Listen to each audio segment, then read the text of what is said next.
ರಾಜ್ಯ ಬಿಜೆಪಿಗೆ ಒಳ ಮೀಸಲಾತಿ ಬಿಸಿ ತುಪ್ಪವಾಗಿದೆ. ಬಾಗಲಕೋಟೆಯಲ್ಲಿ ಒಳ ಮೀಸಲಾತಿ ವಿರೋಧಿಸಿ ಬಂಜಾರ ಸಮುದಾಯದವರು ಪ್ರತಿಭಟನೆ ಮಾಡಿದ್ದಾರೆ. ಬಾಗಲಕೋಟೆ ಜಿಲ್ಲೆಯಲ್ಲಿ 48 ತಾಂಡಾಗಳಿವೆ. ಒಟ್ಟು 45 ರಿಂದ 50 ಸಾವಿರ ಬಂಜಾರ ಮತದಾರರಿದ್ದಾರೆ.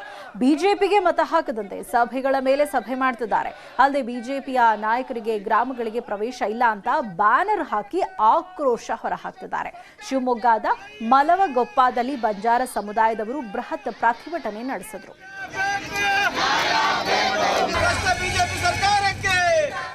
ವಿಚಾರಕ್ಕೆ ಸಂಬಂಧಪಟ್ಟ ಹಾಗೆ ಮಾಜಿ ಸಿಎಂ ಯಡಿಯೂರಪ್ಪ ಅವರು ಮಾತನಾಡಿದ್ರು. ಏನ್ ಹೇಳಿದ್ರು ಬನ್ನಿ ನೋಡೋಣ. ನಮ್ಮ ಮುಖ್ಯಮಂತ್ರಿಗಳು ರಿಸರ್ವೇಶನ್ ಏನ್ ಮಾಡಿದ್ದಾರೆ, ಸಾಮಾಜಿಕ ನ್ಯಾಯದ ಒಂದು ಕೆಲಸ ಏನ್ ಮಾಡಿದ್ದಾರೆ. ಲಿಂಗಾಯತರಿಗೆ 7%, ಒಕ್ಕಲಿಗರಿಗೆ 6%, SC ಲೆಫ್ಟ್ಗೆ 6%, SC ರೈಟ್ಗೆ 5.5%, ಬೋವಿ ಬಂಜಾರ ಇತರೆ ಸಮಾಜಕ್ಕೆ 4.5%, ಇತರರಿಗೆ 1%, ಎಲ್ಲ ವರ್ಗದ ಜನರಿಗೆ ನ್ಯಾಯ ಒದಗಿಸಿಕೊಡುವಂತ ಪ್ರಯತ್ನವನ್ನು ಮಾಡಿದ್ದಾರೆ. ನಾನು ಅಧಿಕಾರದಲ್ಲಿದ್ದ ಕಾಲದಲ್ಲಿ ಲಂಬಾಣಿ ಅಭಿವೃದ್ಧಿ ನಿಗಮ, ತಾಂಡಾ ಅಭಿವೃದ್ಧಿ ನಿಗಮ, ತಾಂಡಗಳನ್ನ ಕಂದಾಯ ಗ್ರಾಮಗಳಾಗಿ ಮಾಡಿರುವಂತದ್ದು